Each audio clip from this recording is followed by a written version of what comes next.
আসসালামু আলাইকুম প্রিয় দর্শক। প্রতি বছর বর্ষা এলেই বাংলাদেশের লাখো লাখো মানুষ একই দুঃখের সম্মুখীন হন। নদী ভাঙন, বন্যায় ফসলহানি, ঘরবাড়ি হারানো, গবাদি পশুর ক্ষতি এবং মানুষের সীমাহীন কষ্ট।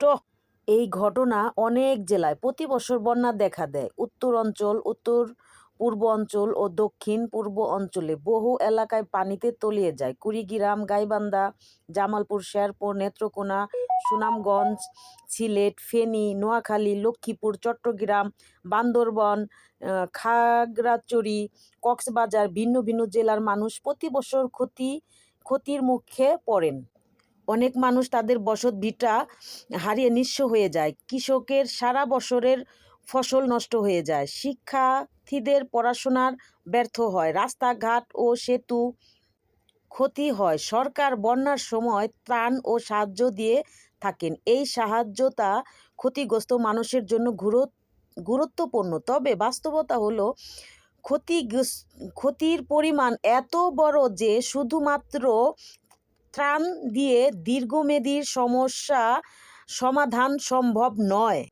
ভিন্ন আন্তর্জাতিক ও গবেষণার প্রতিষ্ঠানের তথ্য অনুযায়ী বাংলাদেশে প্রতি বছর বন্যার কারণে কয়েক মিলিয়ন মার্কিন ডলারের অর্থনৈতিক ক্ষতি হয়। অর্থাৎ এই ক্ষতি দেশের অর্থনীতি, কৃষি এবং সাধারণ মানুষের জীবনে বড় প্রভাব ফেলে।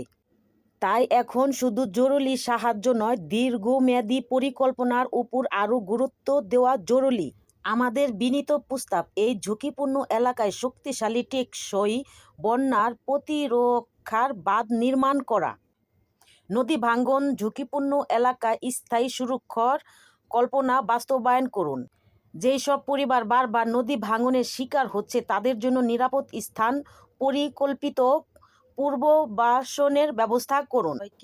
আশ্রয়কেন্দ্র, উচ্চ সড়ক, সেতু এবং দুর্যোগ সহনশীল অবকাঠামো আরও বৃদ্ধি করুন।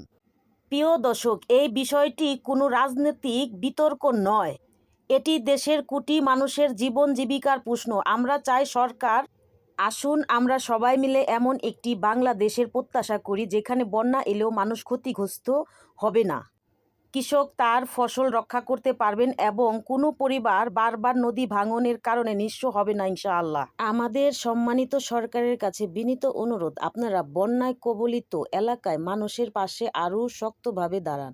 যেসব পরিবার ঘরবাড়ি হারিয়েছে তাদের দ্রুত পুনর্বাসনের ব্যবস্থা করুন। কৃষকদের ক্ষতি নিরূপণ করে প্রয়োজনীয় সহায়তা দিন। নদী ভাঙন রোধে স্থায়ী পরিকল্পনা গ্রহণ করুন, যাতে প্রতি বছর এই মানুষকেই বারবার নিঃস্ব হতে না হয়।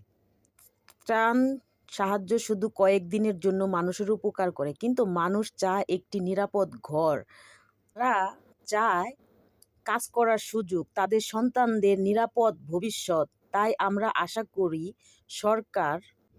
তাই আমরা সরকারের কাছে আশা করব স্বল্পমেয়াদী সহায়তার পাশাপাশি দীর্ঘমেয়াদী ও টেকসই